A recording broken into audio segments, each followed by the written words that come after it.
Accepter ou rejeter les choses est la forme la plus basique de communication humaine, une partie de notre instinct de survie primitif. Lorsque nous voulons quelque chose et recevons une réponse négative, nous pouvons nous sentir tristes et frustrés, car logiquement, personne n'aime entendre non.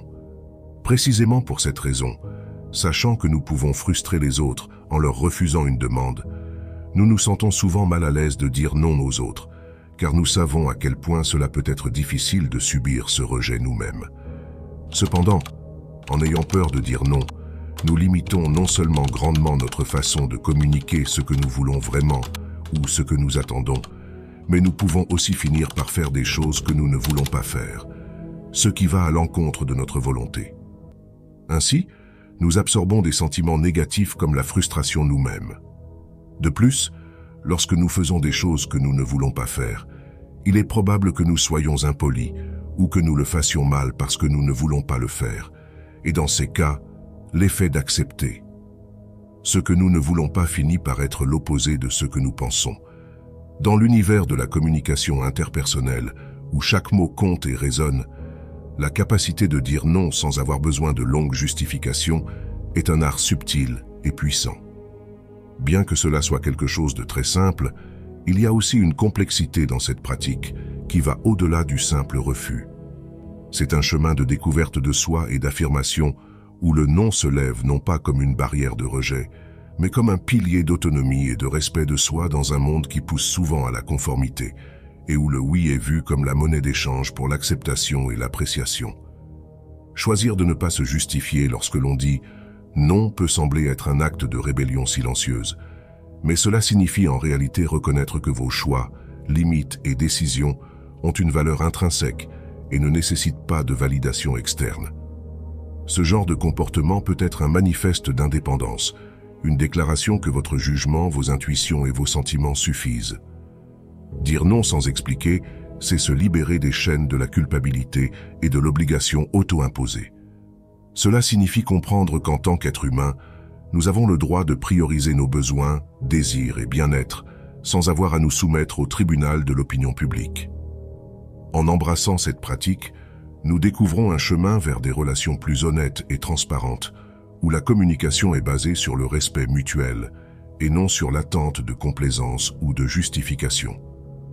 Dans cette vidéo, nous explorerons comment dire non sans expliquer peut transformer votre façon d'interagir avec le monde. Nous débunkerons les mythes entourant cette approche et offrirons des aperçus sur la façon dont vous pouvez l'incorporer dans votre vie quotidienne, renforçant ainsi vos relations et réaffirmant votre autonomie. C'est un voyage vers une communication plus authentique où l'accent est mis sur votre voix véritable. Regardez jusqu'au bout pour comprendre la morale de cette histoire et comment vous pouvez apprendre à dire non sans expliquer et comment cela ne nuira jamais à vos relations avec les autres. Mais au contraire, cette technique peut même renforcer et améliorer ces relations importantes pour vous. Concentrez votre attention sur le contenu. Veuillez vous abonner à la chaîne et cliquez sur le bouton j'aime. Allons-y. Dans un monde où l'assertivité est souvent éclipsée par une courtoisie exagérée, apprendre à dire non sans expliquer est une compétence libératrice, presque révolutionnaire. Imaginez quelqu'un de gentil et toujours prêt à aider, piégé par la peur de décevoir les autres, croyant que dire non était un signe de manque de respect ou d'égoïsme, comme un artiste qui n'utilise que des couleurs douces pour plaire à tout le monde. Cette personne évitait le contraste du non dans sa palette d'interactions sociales. Mais cette réalité était épuisante. Elle se retrouvait surchargée, prenant des tâches et des faveurs qui dépassaient ses limites personnelles. Comme un bateau emporté par des courants indésirables, elle se sentait à la dérive, loin de ses propres besoins et désirs. Les collègues de travail, les voisins et les amis faisaient souvent des demandes qui n'étaient pas réciproques. Cette personne était piégée dans un cycle de donner sans recevoir, s'efforçant de plaire à tout le monde sauf à elle-même. À la recherche de conseils, elle chercha de l'aide auprès d'un sage aîné de son quartier. Assis ensemble, ils partagèrent leur lutte, se demandant comment refuser les demandes sans se sentir obligés de se justifier et comment établir des limites sans paraître impoli. Le sage, avec un regard serein, expliqua que dire non sans expliquer est un acte de respect de soi. Ce n'est pas un rejet, mais une affirmation de vos priorités. Vous n'avez pas besoin d'un arsenal d'excuses pour protéger votre temps et votre énergie. Pratiquez des phrases comme « non merci » ou « je ne peux pas m'engager à cela ». Soyez clair, direct, mais toujours courtois.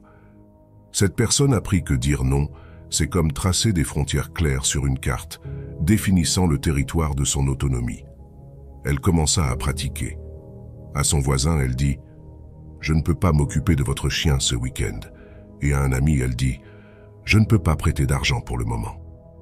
Au début, elle craignait les réactions, mais à sa grande surprise, elle découvrit un nouveau respect de la part des autres. Certains admiraient même sa franchise, comme un jardinier qui apprend à tailler les plantes excessives.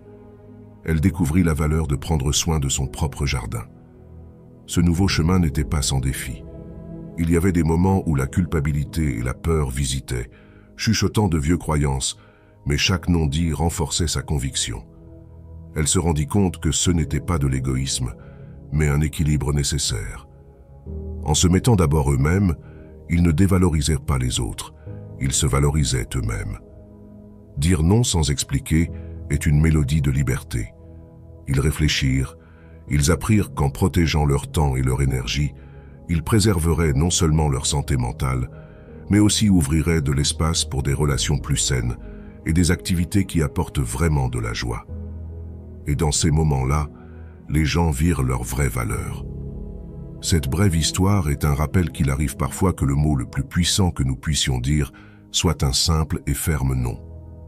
Bien que ce contenu soit axé sur le pouvoir du mot non et qu'il soit très important d'avoir du bon sens et de la cohérence dans la façon d'utiliser ce pouvoir, je vais donc approfondir un peu ce sujet afin que vous ayez plus d'outils dans votre arsenal de développement personnel et que vous puissiez prendre des décisions dans votre vie qui attireront des bonnes choses et des bonnes personnes autour de vous. Naviguer dans la complexité des interactions humaines implique un équilibre constant entre dire oui et non. Ces deux mots en apparence simples ont un poids significatif dans nos vies, influençant nos relations, notre carrière et notre bien-être personnel. Identifier quand dire oui et quand dire non est une compétence vitale qui nous aide à vivre de manière plus authentique et satisfaisante. Je donnerai quelques exemples de la façon dont vous pouvez prendre ces décisions dans votre vie quotidienne. Dire oui est approprié lorsqu'il est en harmonie avec vos valeurs et vos objectifs. Si une opportunité ou une demande est en accord avec vos valeurs fondamentales ou vous aide à avancer vers vos objectifs, dire oui peut être un choix puissant. Par exemple, si vous valorisez l'apprentissage continu, accepter un projet stimulant au travail peut être un oui qui favorise votre croissance personnelle et professionnelle. Renforcer les relations saines. Dire oui pour passer du temps de qualité avec des amis ou la famille, ou pour soutenir quelqu'un dans un moment de besoin, peut renforcer vos liens interpersonnels. Ce oui reflète l'empathie et la connexion, des ingrédients essentiels pour des relations significatives. Favoriser le bien-être et le bonheur. Si une demande ou une opportunité apporte de la joie, de la relaxation ou du bien-être, dire oui peut être une forme de soin de soi. Cela peut être aussi simple que d'accepter une invitation pour une promenade en plein air ou de participer à une activité que vous aimez. D'autre part, dire non est crucial lorsque cela compromet votre bien-être ou votre intégrité. Si une demande ou une situation menace votre santé mentale, physique ou votre intégrité éthique, dire non n'est pas seulement approprié mais nécessaire. Par exemple, refuser de participer à une activité qui contredit vos principes moraux ou qui demande plus que ceux que vous pouvez gérer est un non qui protège votre essence fondamentale. Résulte en des relations unilatérales. Si vous vous retrouvez constamment à répondre aux besoins des autres alors que les vôtres sont négligés, il est temps de reconsidérer et éventuellement de dire non. Ce non concerne l'établissement et le maintien de limites saines, génère de la rancœur ou de l'épuisement. Si vous remarquez que dire oui à certaines demandes ou situations entraîne des sentiments de rancœur ou d'épuisement, c'est un signe clair que ces moments nécessitent un non. En refusant, vous priorisez votre énergie et vos ressources émotionnelles. Pour naviguer entre oui et non, considérez les stratégies suivantes: réflexion personnelle, évaluation des priorités, écoute de l'intuition et réflexion sur l'impact à long terme. En fin de compte, La capacité de dire oui et non efficacement est un aspect crucial de la connaissance de soi et de l'assertivité. En faisant des choix conscients sur quand accepter ou refuser, nous gérons non seulement notre temps et nos ressources, mais nous façonnons également le cours de nos vies.